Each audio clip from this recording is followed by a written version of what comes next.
Don't bother, I said, my voice a blade of ice in the sudden, sickening quiet of the ballroom. The air, thick with the scent of expensive champagne and crushed roses, seemed to freeze around Seraphina, who stood, hand outstretched, awaiting the diamond I held.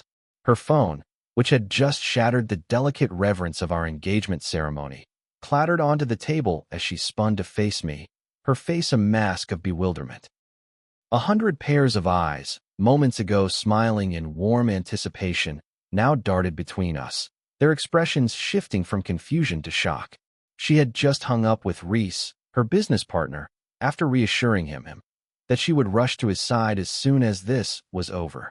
Just after the ring, she'd whispered into the receiver, her other hand still reaching for mine, a radiant smile plastered on her face. That smile, those words, had been the final, brutal cut. The ring, a meticulously chosen heirloom meant to symbolize an unbreakable bond, felt like a burning ember in my palm.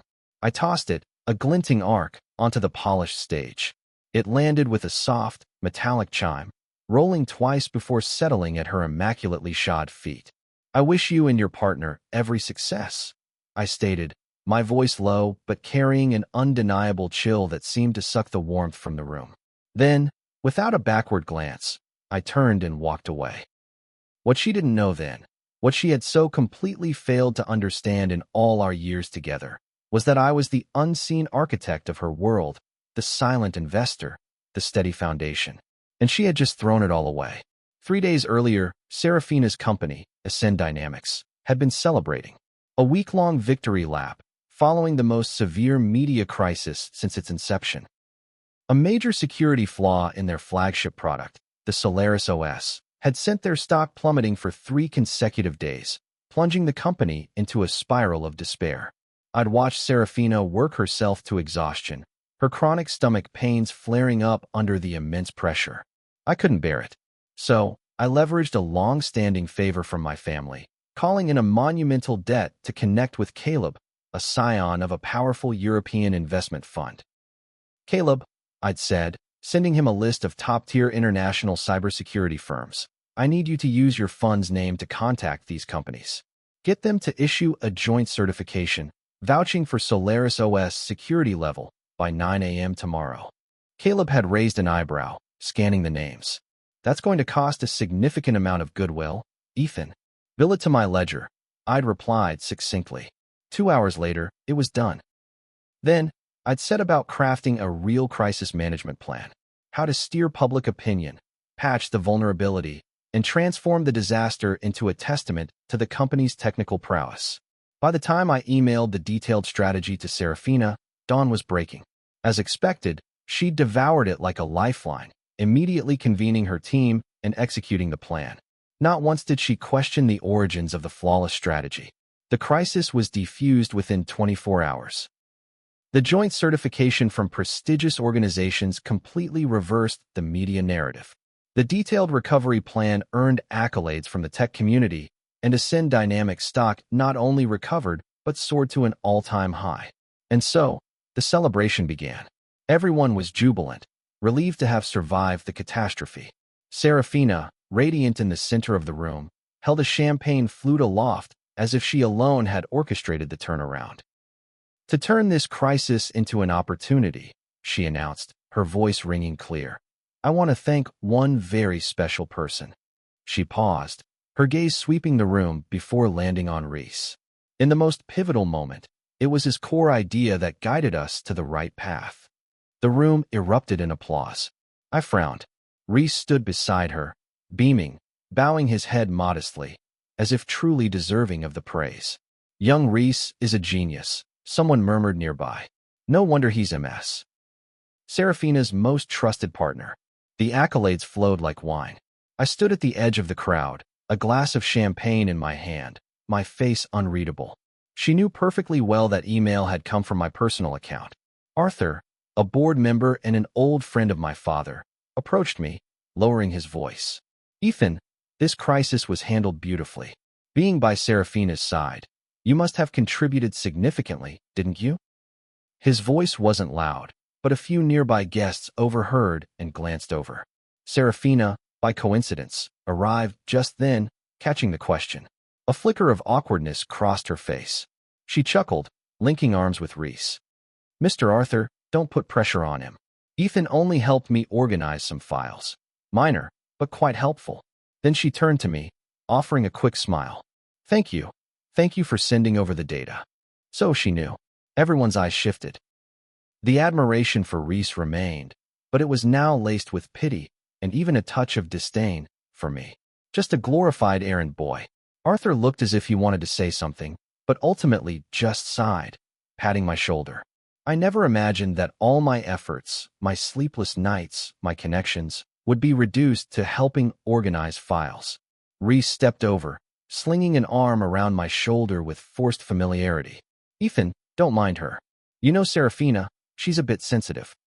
Come, let me toast you for your logistical support. The smug smile on his face was hard to hide. I met Rhys's triumphant gaze, then glanced at Seraphina, who was busy accepting congratulations across the room. I could only manage a tight, strained smile, grabbing another glass from a passing server's tray. It was nothing, I said calmly. That night, Seraphina texted me. I'm sorry, Ethan. Let me explain when I get back. I promise this is the last time. In 3 days, you'll see. I'll introduce you to everyone in a grand way and appoint you VP of the company. An engagement party, then? I'd thought. All right, I'll give her one last chance. Back in the present, I stood by the window of my car, watching the opulent ballroom recede in the rearview mirror. Seraphina, I had given you your last chance. You chose not to value it. Now, watch your empire fall. Seraphina was practically dragged home by her assistant and best friend, consumed by shame, humiliation, and a simmering rage that I had dared to defy her in front of so many people. These emotions drowned out the faint warning bell in her heart. He's insane, truly lost his mind. She kicked off her heels, pacing the living room. To embarrass me like that in front of everyone, for such a tiny thing. Who does Ethan think he is? She tried calling me, but only got the cold, automated voice. The number you have dialed is currently unavailable. Messages sent via her instant messenger remained undelivered. Fine, excellent. Let's see how long you can avoid me. She gnashed her teeth, throwing her phone onto the sofa, her chest heaving with fury. She was accustomed to my patience, to me always capitulating. She assumed this was just a slightly larger tantrum than usual, and that I would eventually return, quietly standing by her side, as I always had. After all, I loved her so much, and Ascend Dynamics couldn't possibly function without my backing, could it? She lulled herself with that arrogance. At 7 a.m. the next morning, frantic knocking jolted her awake. Outside was Finn, her CFO, his face pale with panic, clutching a tablet. Seraphina, it's a disaster, he croaked, even before stepping inside. A wave of unease swept over her. What are you panicking about? Has the sky fallen? Calm down and tell me what happened. Struggling to maintain her composure, she opened the door for him. It's Viridian Capital. Finn thrust the tablet towards her. On the screen was a formal letter, laden with legal jargon.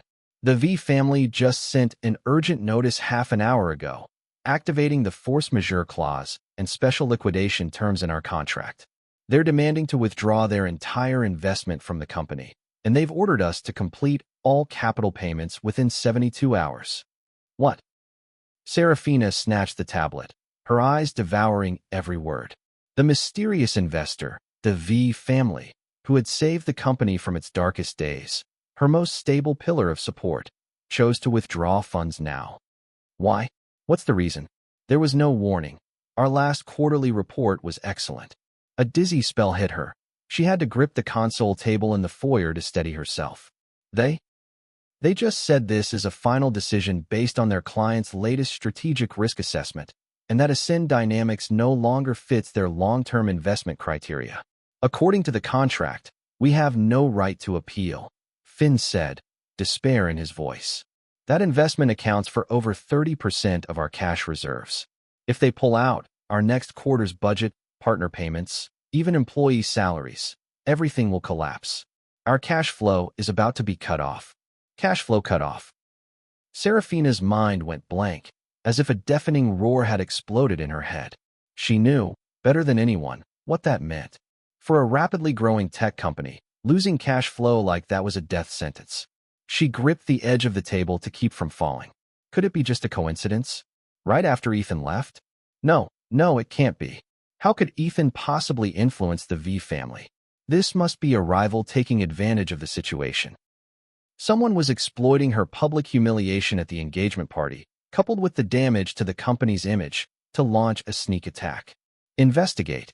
Seraphina yelled at Finn, clinging to that thought like a drowning person clutching at a straw. Find out who's behind this. Is it a rival?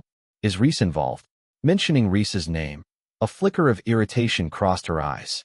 It was because of him that Ethan misunderstood. It was because of him that the person she always needed when she was down only asked why she hadn't arrived yet. And now, with crisis looming, he hadn't even bothered to call her. Finn looked extremely uncomfortable. Seraphina, their paperwork is perfect, completely compliant with the contract terms. There's nothing to investigate.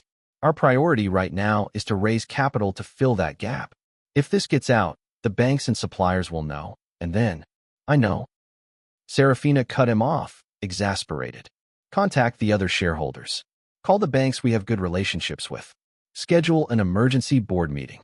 Immediately, she waved him away, needing to be alone to think. As Finn left, Seraphina collapsed onto the sofa. She stared at the email, then remembered Ethan's resolute back as he walked away last night, and the ring lying abandoned on the floor. The sense of unease returned, stronger than before. Could this have something to do with his leaving? If not, why would the timing be so precise? The thought sent a chill down her spine. She shook her head hard. No, impossible. All my successes are my own doing. Ethan was just coincidentally by my side throughout the journey. Yes, that must be it. This is just an unexpected business crisis, completely unrelated to him. She took a deep breath, picked up her phone, and frantically called investors and partner banks. She had to stabilize the situation. She had to prove to everyone, and to herself, that this had nothing to do with Ethan.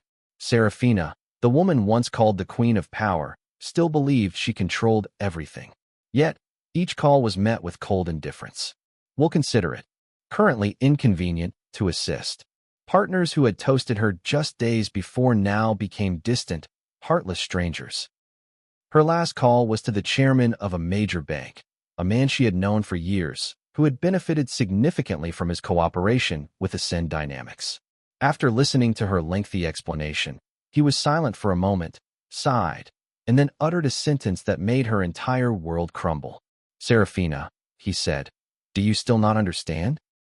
The only reason our bank ever extended such generous credit lines to your company was because we were instructed to support the enterprise out of deference to young Master Ethan. Now, I wish you good luck. The line went dead. Seraphina stood motionless, phone in hand. Deference to young Master Ethan. The words echoed in her mind. She sank to the floor in the middle of her vast, empty living room. Bright sunlight streamed through the windows, but it couldn't dispel the chilling cold spreading through her chest. It wasn't a coincidence. Every rejection, every door slamming shut in her face, pointed to a truth she didn't want to believe. Panic finally overwhelmed her pride and anger. Driven by instinct, she grabbed her phone, intending to call Rhys. In that moment of utter abandonment, what Seraphina needed most was a companion, someone to tell her it was all a misunderstanding, someone who would face this with her. She dialed. The phone rang for a long time before someone picked up. Hello, Seraphina? Rhys's voice, tinged with annoyance and impatience. Rhys. Seraphina was almost in tears. Something terrible has happened. Viridian Capital is pulling out. Partners are terminating contracts. The company is collapsing. There was a moment of silence on the other end. Then Rhys replied, his voice light, as if it had nothing to do with him. Now, Seraphina, don't scare yourself like that. Business has its ups and downs. It's normal. This is just a temporary setback. You're so smart, you'll get through it. Rhys, this time it's different. I need your help. We have to think of a way to call in your connections, my connections. Rhys let out a dry laugh. Seraphina, don't be ridiculous. How can my acquaintances compare to Viridian Capital? You'll have to handle this yourself. Rhys, please, just for a moment. I'm busy. Let's talk at the office tomorrow. Wait, Rhys, click. The line disconnected. Seraphina stared at her phone, unable to believe it. This was the man she had chosen over Ethan, right at their engagement party. This was the comrade in arms she had considered her pillar of support. A wave of humiliation and betrayal washed over her, but at this moment, she didn't even have the strength to feel pain because of Rhys. Could it all truly be because of Ethan? She couldn't believe it. He might have influence locally, but he hadn't traveled internationally in years. So why were international partners uniformly withdrawing? With trembling hands, Seraphina opened her contacts and called her foreign partners, questioning them. Most didn't answer. On the seventh call, someone finally picked up. Axel. Why? Tell me. Her voice was choked. We've cooperated for 3 years. Everything was going so well. What? On the other end, Axel, CEO of a major German automotive component supplier, was silent for a moment. They had always had an excellent partnership. The year before, when Axel visited, Seraphina herself had given him a tour of the entire company facilities. Ms. Seraphina, Axel sighed. Given the circumstances, I'll be blunt. Initially, we partnered with Ascend Dynamics entirely out of respect for young Master Ethan. Now that young Master Ethan is no longer involved with the company, we have no reason to continue our cooperation. I'm sorry, young Master Ethan? Seraphina's voice trembled, as if the truth was closing in on her. Who do you mean? Who else? Axel sounded surprised. Ethan. 3 years ago, if he hadn't flown to Munich himself to meet me directly, and then used his connections with the European aristocracy to pave the way, we would never have even considered partnering with a startup. You didn't know? It was him. It was really him. All that Ethan had ever said. Seraphina rushed into her office, her hands shaking so much she almost couldn't type the password to access the company's highest-level administration system. She began to search for all information related to Ethan, things she had always ignored or overlooked. Suddenly, memories she had brushed aside for 3 years came flooding back. The partnership with the formidable Kenyan group 3 years ago, when she was most desperate, had happened after Ethan casually mentioned he knew one of their directors. The cash flow crisis 2 years ago was resolved after he happened to know an investor. Even the fiercely competitive government tender last year, Ethan had accidentally reviewed it and helped her revise the proposal. With trembling hands, she opened the server access logs, email logs, server activity, and version control history for a myriad of core projects. She even accessed the building's security camera archives. She typed in Ethan, dragging the timeline back to the company's founding. The sheer volume of data that appeared almost crashed her computer. Numerous crucial clients, people she thought she had won over with her talent, turned out to have received their initial contact emails from Ethan's personal address. Those messages were concise, professional, and straight to the point. The client responses clearly conveyed respect and caution towards him. Then came the camera footage. Ethan late at night in her office, personally revising critical venture capital proposals. At 11 p.m., Ethan on a video conference, fluently speaking 3 languages with international clients. On her own birthday night, while she was happily clinking glasses, Ethan was alone in the office, working through the night to complete the project draft she had boasted she would submit the next day. The tasks she had previously dismissed as minor consulting work now revealed themselves to be far more extensive than any typical advisory role. So that's how it was. Every time she thought she had turned the tide, he was silently toiling through the night behind the scenes. Every stroke of luck she believed she had was, in reality, Ethan paving the way for her. She thought she was a business genius, but she was merely a hanger-on, standing on the shoulders of a giant. Oh God! Seraphina screamed, sweeping everything off her desk in a fit of desperate rage. She collapsed to the floor, her whole body trembling, tears blurring her vision. Fear intertwined with regret, tightening its grip until she could barely breathe. But now, she had no way to contact him. Find him for me.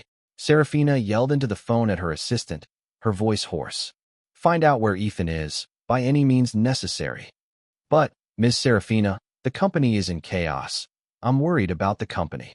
I don't care about the company. Your only job is to find Ethan, she shrieked. The next day, as Seraphina was trying to persuade another supplier not to demand early payment, her head of legal affairs walked in, his hands trembling as he handed her a stack of documents. The header read, Kerr Group Legal Office. What is this? Seraphina asked, her heart sinking. Ms. Seraphina, it's over. It's all over, the legal head stammered. We just received a cease and desist order from Kerr Group's chief legal counsel. The evidence shows that the core patent for Solaris OS, the foundational architecture, and the main algorithms are all Ethan's personal intellectual property. We are the infringers. We're facing a lawsuit for unimaginable damages. No, that's impossible, Seraphina whispered, her fingers clenching the edge of the document. Solaris was developed by our team. But the legal head swallowed hard. According to this evidence, it wasn't. Not only do we have to immediately cease all activities related to Solaris, but we also face an enormous lawsuit. This alone is enough to bankrupt the company. Just then, Finn, the CFO, burst into the office without knocking, his face ashen. Ms. Seraphina, Rhys. Rhys just drained the company's entire emergency reserve fund. He's gone. His phone is unreachable. The world spun around her. Seraphina instinctively called Rhys, but only heard the cold, automated voice. The number you have dialed is currently unavailable. The man she had once trusted the most, the man for whom she had hurt Ethan, was not only useless in their moment of peril, but had delivered the final, fatal blow. The following days were hellish. Banks called incessantly, their tones growing sharper. Employees, seeing the company was beyond salvage, began to leave in droves, not even bothering to say goodbye. Suppliers converged on the office, demanding payment. And finally, she understood. All the successes she had once been so proud of were merely a temporary throne she occupied on the shoulders of a giant. And now, the giant had left, leaving her alone amidst the ruins, her foundation destroyed.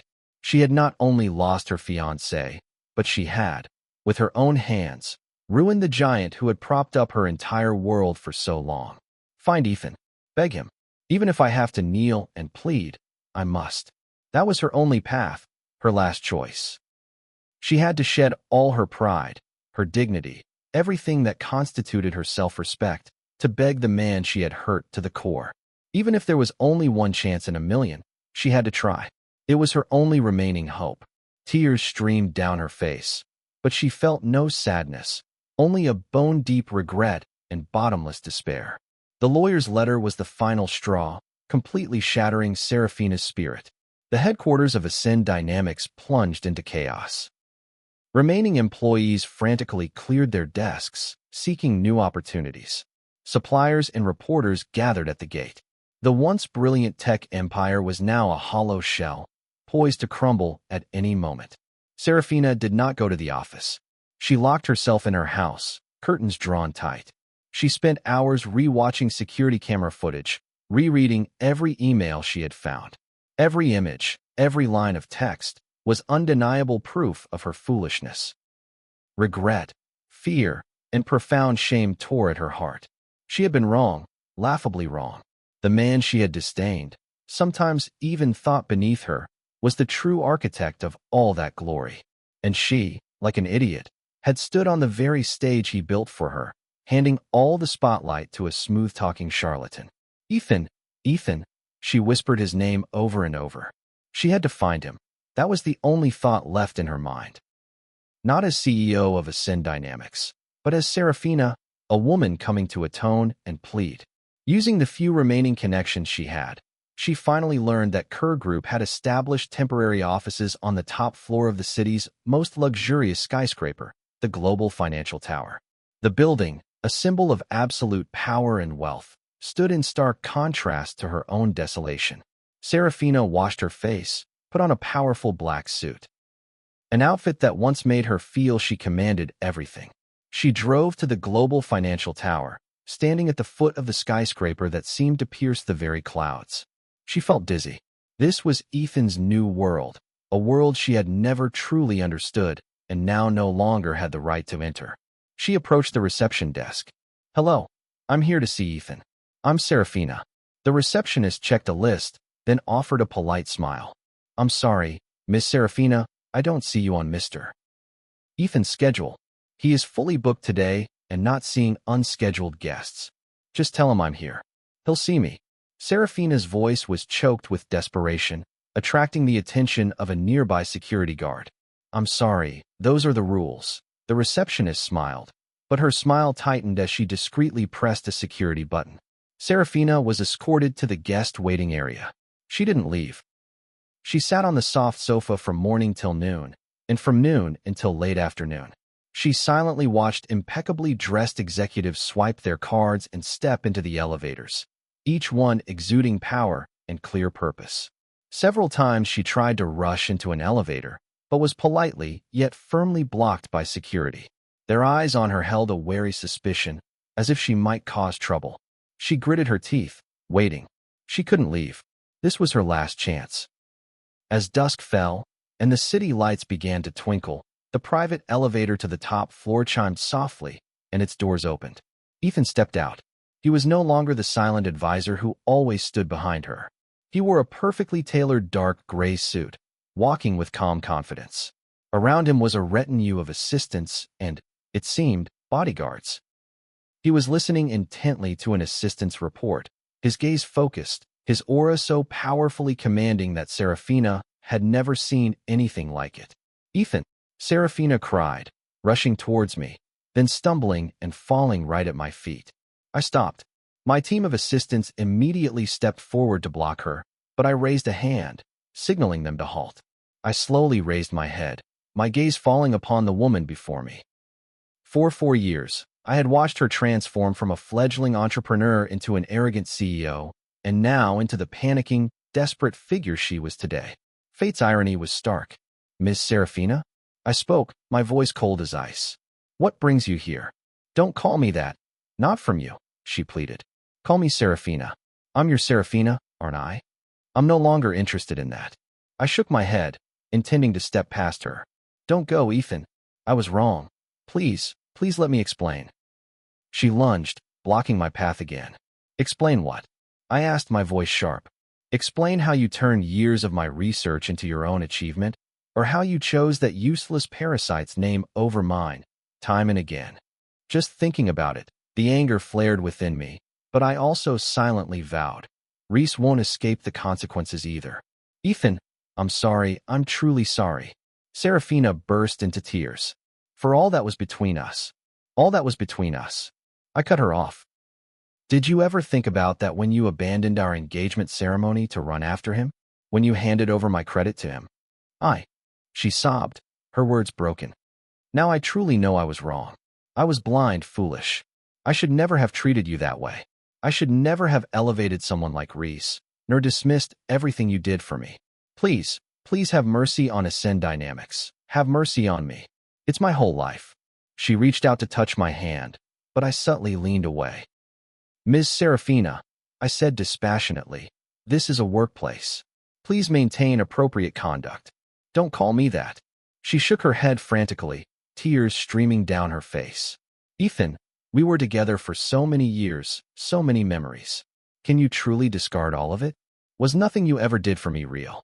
She began to speak in a rush, recounting every time I stayed up late to revise proposals for her, every time I secretly resolved a crisis for her.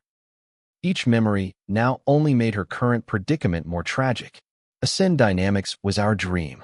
Please, for the sake of that past, give me one more chance. Help me.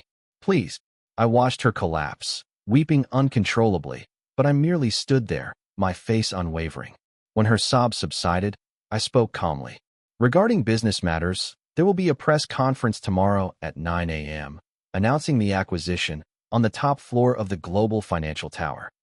I will provide a definitive answer to you and everyone else. With that, I nodded to my assistant. He stepped forward, gently but firmly positioning himself between Seraphina and me. Ms. Seraphina, please keep your distance. Mr. Ethan has many important appointments. I didn't stop again. Surrounded by my team, I walked straight to the waiting car. The door closed smoothly, and the vehicle merged into the bustling city traffic.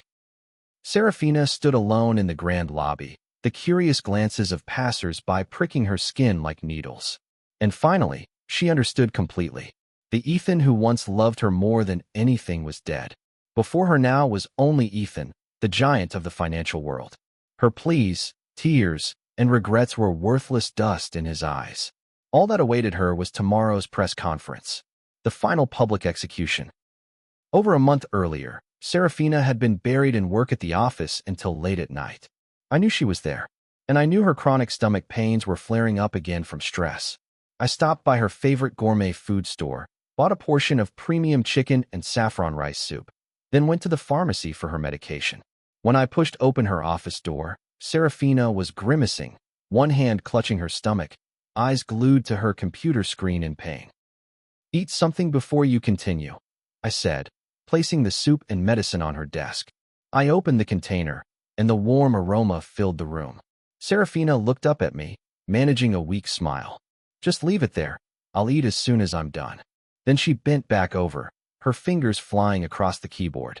She accepted my presence and the fact that I had brought exactly what she liked as such an obvious given that she didn't even bother to say thank you.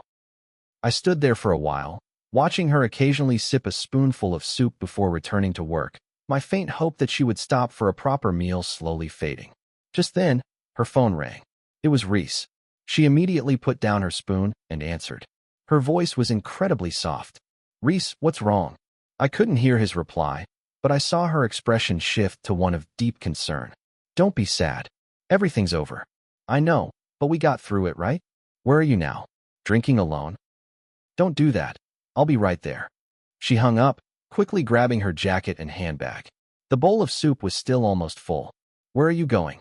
I couldn't hold back any longer. "We were supposed to have dinner tonight and go to that art exhibition you wanted to see. I had to pull strings to get those tickets." Seraphina paused, just for a moment, before the worried expression returned to her face. "I'm sorry, Ethan. Rhys is in a really bad place, drinking alone. I'm worried about him. He's my partner, my rock. I can't abandon him when he needs me. The exhibition can wait." Her rock? Then what was I? I watched her stride out the door without a moment's hesitation. All the resentment accumulated inside me finally boiled over. "Seraphina," I called, my voice icy. "Just one call from Rhys, and you abandon everything, even me. So what am I in your eyes?" She stopped, turning back, her brow furrowed in annoyance. "Ethan, don't be so petty, all right? Can't you be more understanding? Rhys is my partner. We starved and struggled together from the beginning. You and he aren't the same. We're not the same. So that was it. All my support, companionship, and sacrifice, in her eyes, could never compare to Rhys, who was all talk and empty promises." I looked directly into her eyes and saw only urgency, impatience, and worry for another man. For me, not a single apology, not an ounce of remorse. My heart turned to ice. Years of my hope and dedication became meaningless in an instant. Seeing my silence, Seraphina seemed to realize she had misspoken. Her voice softened slightly. "I know you're good to me. How about this?" she said, as if the idea had just occurred to her. "After my birthday next month, let's get engaged. That will make you feel more secure." To offer me security. I almost laughed. My love, my years of devotion, she had reduced them to a transaction, a means to reassure me. She didn't wait for my answer. "I'm going now. Remember to lock up." Then she hurriedly left the office. I stood silently in the quiet room for a long time. The scales in my heart, in truth, had tipped long ago. I had just refused to look. It was time to let go. "Young Master Ethan, this is the final itinerary for tomorrow," Mara, my chief of staff, announced. She placed a slim, elegant schedule on the glass table. "Everything has been arranged exactly as young Master Ethan requested." I scanned the familiar items: media list review, opening remarks, acquisition announcement, press Q&A. "How's the media situation?" I asked. "Nearly all major financial news channels will be present," Mara replied. "Since yesterday, news of this acquisition has dominated front pages. Most experts are calling it the most shocking takeover of the year." I nodded slightly. The media frenzy was exactly what I had anticipated. A once shining tech star plummeting from the sky. A mysterious conglomerate like Kerr Group stepping in to acquire it. This story was born to capture public attention. "Any movement from her side?" I continued. "Ms. Seraphina attempted to meet with you several times today," Mara reported. "This afternoon, her assistant called to confirm tomorrow's seating chart, specifically requesting that Ms. Seraphina be seated as close to you as possible." I let out a cold laugh. Even at this moment, she's still focused on such trivialities. Maintain the original seating arrangement. I paused. Seat her in the front row, directly opposite the podium. I want her to see every detail, hear every word I say, and personally confront the consequences of her own actions. I could picture Seraphina at this moment, standing before a mirror, rehearsing the speech she hoped would sway me. Perhaps she still believed that a few old memories, a few cleverly chosen words, would be enough to bring me back. She always overestimated her own charm and underestimated my resolve. I walked to my desk, opening the encrypted folder containing all the presentation materials. Not just the acquisition plan, but a step-by-step record showing how Ascend Dynamics had grown thanks to my resources and how it had crumbled the moment I withdrew my hand. The legal department advised using milder language when presenting the evidence of patent infringement, Mara said softly, careful to avoid sounding too harsh. No need, I replied calmly. The truth itself is sharp enough. I don't need to be angry. The truth is always more brutal than any accusation. Tomorrow morning at 8 a.m., I will head to the Hotel Convention Center for a final review. Inform the security team. I don't want any disruptions.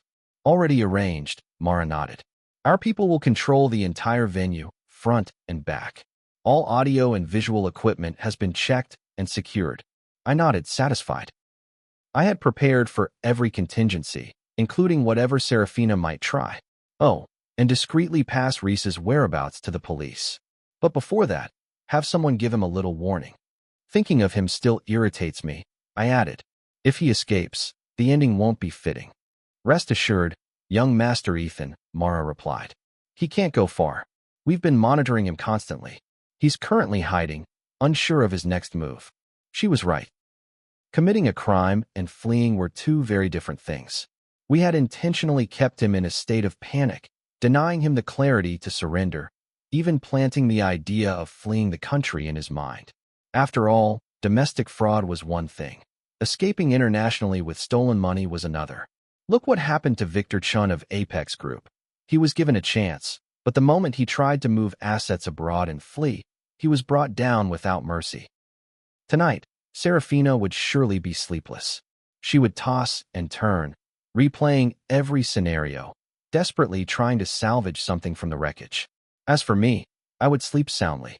The ending had already been written. All that remained was to turn the page. Anything else, young Master Ethan? Mara asked. I shook my head. Stick to the plan. Then I'll take my leave.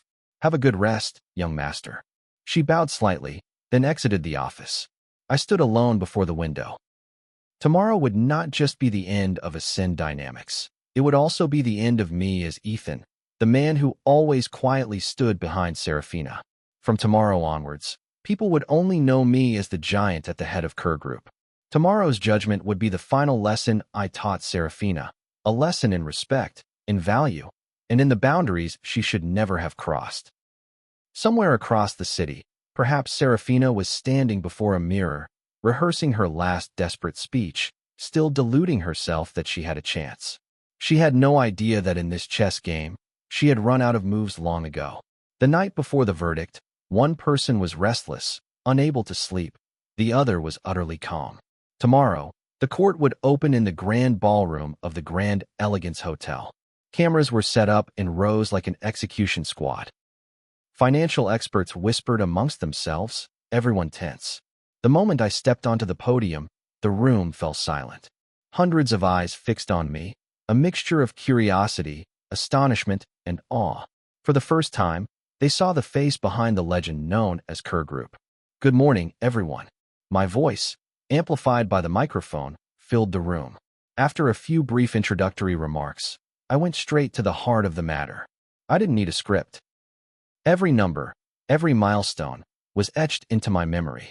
I clearly presented how Ascend Dynamics had been built with my resources, and how it had collapsed the moment I withdrew my hand. The entire hall gasped in stunned silence. Amidst the murmurs, I saw her, Ms. Seraphina, sitting in the front row, directly in the center. The meticulously chosen black suit, her back ramrod straight, her hands clasped tightly in her lap. Throughout my presentation, her eyes never left me for a second. Based on this analysis, I concluded, the acquisition proposal put forth by Kerr Group is the most logical and responsible option for all assets of Ascend Dynamics. When I finished my speech and opened the floor for questions, the atmosphere immediately erupted. Reporters raised their hands in a frenzy. Sharp questions continuously rang out. I handled them all with calm composure. Then suddenly, Seraphina bolted upright. She didn't raise her hand. She simply walked straight towards the stage, stopping a few steps from me. Ethan, her voice was hoarse, her eyes red-rimmed. No, is there truly no chance left for us? The question, incredibly personal, was uttered amidst hundreds of media lenses. The hall exploded, cameras flashing incessantly, shutters clicking like heavy rain. I slowly leaned towards the microphone, my eyes locked on hers. Time seemed to stand still. I saw tears welling in her eyes, saw desperate pleas, and even a flicker of arrogant hope that she could still change my mind. How amusing. The day she abandoned me on our engagement stage, the day she treated my efforts as trash, the day she sided with that partner, again and again. Did she ever give us a chance? In that moment, I felt like I was reliving the image of myself turning away from the engagement. I leaned closer to the microphone. I spoke slowly, clearly. MS. Seraphina, you have been mistaken about 3 things. I raised one finger, my gaze sweeping across the room. Firstly, I am not here to reminisce about the past. Seraphina's face paled. She took a step back that she didn't even seem to notice. I raised my second finger. Secondly, the acquisition of Ascend Dynamics is merely one of Kerr Group's smallest investments this year. Its sole value is to liquidate an entity that infringed upon my intellectual property. The entire hall collectively gasped. Oh, how ruthless! A nearby reporter whispered. And thirdly, I raised my third finger, my gaze finally locking on Seraphina's pale, stunned face. Currently, between you and me, there is only the relationship of business rivals. I paused. And you have lost. My words struck her like a physical blow.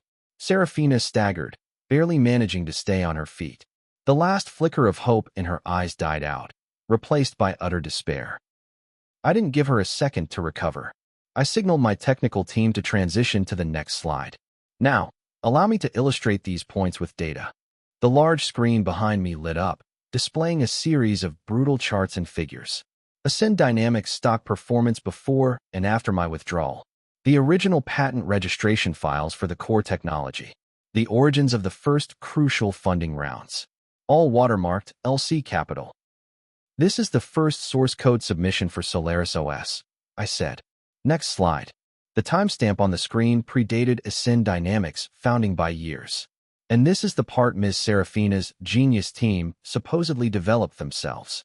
A side-by-side comparison appeared, showing a 98.7% similarity. The hall erupted in murmurs of astonishment. I even displayed email communications from the time I, under the alias L, made the first investment.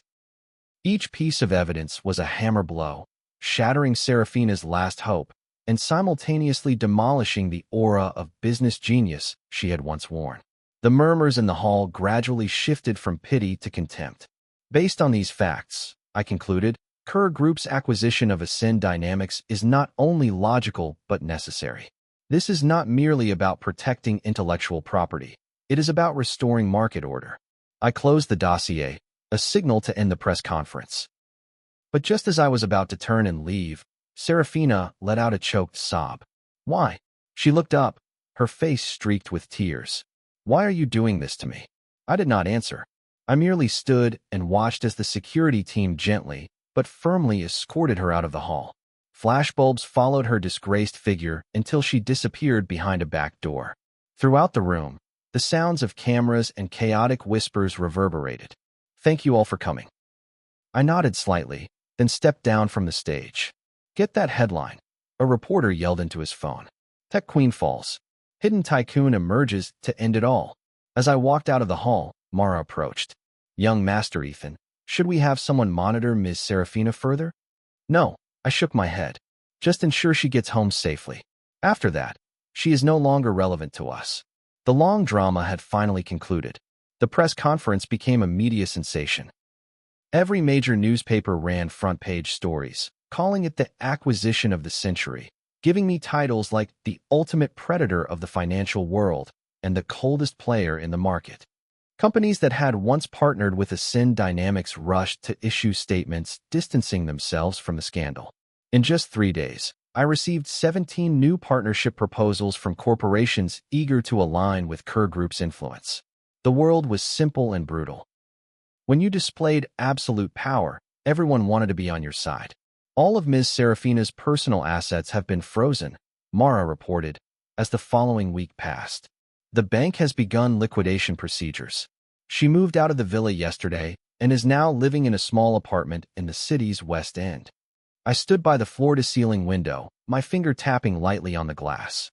I knew that apartment complex wasn't bad, but it was light years away from the life she once had. And Rhys? I asked. He was arrested at the airport while attempting to flee the country, Mara replied. He will be prosecuted for severe embezzlement. The evidence is irrefutable. And the money? I asked. It was frozen in his offshore accounts. It will be recovered and used to repay Ms. Seraphina's remaining creditors. I nodded. Given the situation, he would face at least 10 years in prison. It was a fitting end for him, a fair price for what he had done. My mind momentarily drifted back 3 years, to the first small office we rented. Seraphina had turned to me then, her eyes full of ambition and dreams. Ethan, she had said, when the company goes public, let's go to Iceland to see the Northern Lights. The past should remain in the past. 3 years later, I was in Northern California, concluding a cross-border acquisition. After the negotiations, I strolled down the quiet streets of Carmel by the Sea. As I passed an outdoor cafe, my eyes inadvertently caught a familiar figure. It was Seraphina, sitting at a corner table outside. Before her was a cup of long cold coffee. She had lost a lot of weight. Her once luxurious curly hair was now tied back in a simple ponytail. She wore a plain beige trench coat, looking somewhat out of place among the impeccably dressed tourists around her. "Ma'am, would you like more coffee?" the server asked. "No, thank you," she replied softly, then quickly stood up and left. She didn't notice me standing not far away. The woman I had once loved, then hated, and finally, with my own hands, destroyed. Now, she was just an ordinary passerby, drifting through my life like any other stranger. I had moved on, and she was forever trapped in the past she herself had created. The highest price a person pays in life is rarely measured in money. It is paid with the sincerity you scorn. By the time I understood that lesson, I was standing on the ruins of my own life. And by the time she understood it, there were no longer even ruins left for her to stand upon.